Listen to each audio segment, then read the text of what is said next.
control 1/3 of Syria.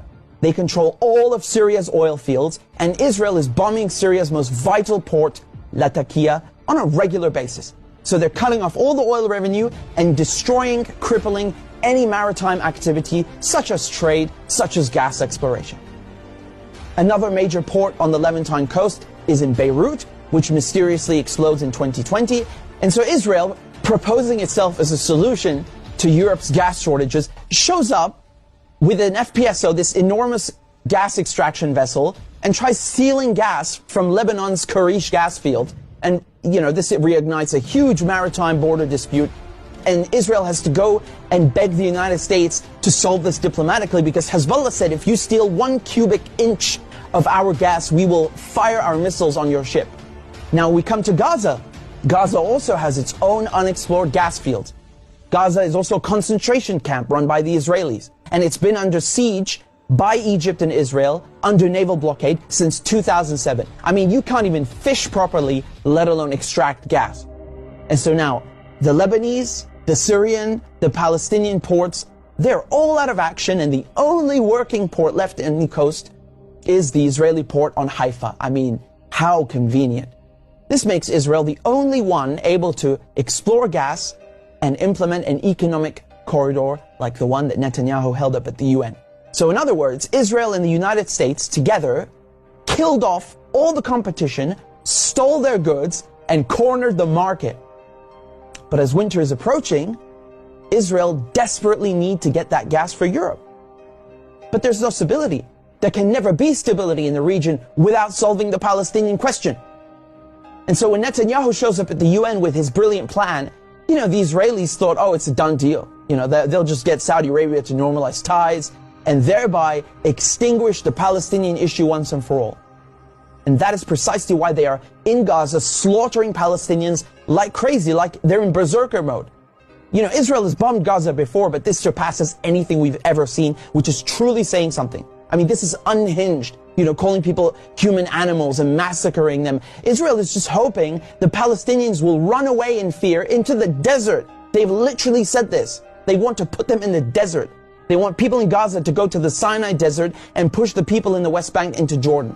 This is genocide and ethnic cleansing without question.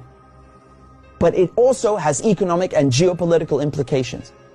Hamas and the collective resistance, when they found out about Israel's plan and Saudi Arabia's wishes to normalize ties with Israel, which would destroy any hope of a Palestinian state, I mean, this forced their hand.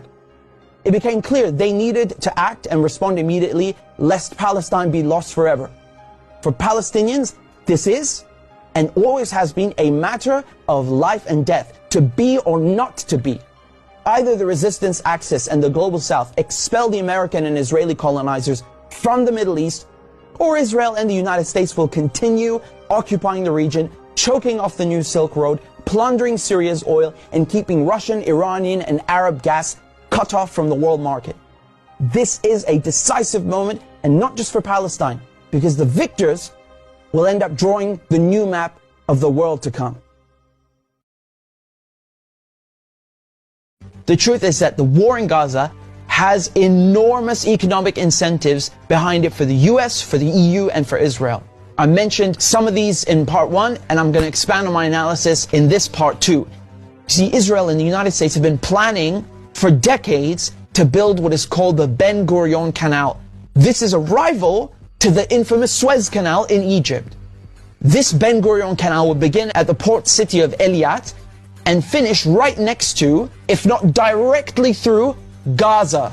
The Americans hatched the secret plan with the Israelis in 1963 to detonate over 500 nuclear bombs in the Negev desert with the aim of building this Ben Gurion Canal. This goes without saying, the Suez Canal is one of the most important, quintessential geostrategic assets on the planet. It connects the Mediterranean Sea to the Red Sea. It is so important to global trade that in 1956, Israel, Britain, and France literally attacked Egypt because it dared to nationalize the Suez Canal, its own territory. Let that give you an idea how important this is economically. It's situated at the intersection of 3 continents and 2 bodies of water. It cuts shipping times and shipping costs by so much that today, 12% of global trade, 30% of global container traffic, pass through the Suez Canal. This is why Israel are absolutely obliterating Gaza. They want no more Palestinians and no more resistance. Uno scopo, distruggere Gaza. Distruggere questo male assoluto. Egyptian President Sisi was told in the last weeks that if he accepts Israel's plan to take Palestinians from Gaza and put them in the Sinai Desert, that Israel will pay for this, and the United States will wipe Egypt's national debt. Look at that. And the third aspect about the River Nile. You see, Ethiopia, which is Egypt's neighbor,